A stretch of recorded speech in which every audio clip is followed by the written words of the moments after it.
وَلَوْ شَاءَ رَبُّكَ لَجَعَلَ النَّاسَ أُمَّةً وَاحِدَةً، اور اگر اللہ چاہتا، آپ کا رب چاہتا تو تمام نوع انسانی کو ایک ہی امت بنا دیتا. وَلَا يَزَالُونَ مُخْتَلِفِينَ، لیکن نہیں، یہ اختلاف کرتے ہی رہیں گے. انسانوں میں اختلاف ہمیشہ باقی رہے گا.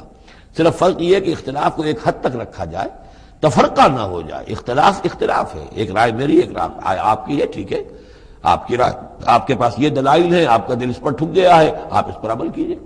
میرے پاس یہ دلیل ہے، میرا دل اس پر ٹھکتا ہے، میں اس حدیث کو زیادہ قوی سمجھتا ہوں، آپ نے اس کو زیادہ جو ہے مضبوط سمجھا ہے، کوئی حرج نہیں. میں بھی قرآن و سنت سے استدلال کر رہا ہوں، آپ بھی قرآن و سنت سے استدلال کر رہے ہیں. امام ابو حنیفہ نے بھی کیا ہے تو وہیں سے استدلال کیا ہے، امام شافعی نے بھی کیا. تو اختلاف ہے. تفرقہ نہ ہو کہ تم اور، من دیگرم تو دیگری، میں اور ہوں تم اور ہو. یہ تفرقہ جو ہے وہ کفر ہے. لیکن اختلاف لا یزالون مختلفین، وہ تو یہ ہے کہ گلہائے رنگا رنگ سے ہے رونق چمن، اے ذوق جہاں کو ہے زیب اختلاف سے. اختلاف جو ہے مونوٹنی اگر دنیا میں ہو تو طبیعت انسان کی محتاج ہے. یہاں تو یہ کہ رنگا رنگی ہو، تنوع ہو، تو اس سے ہی انسان جو یہاں کی جو زیبائش ہے اور رونق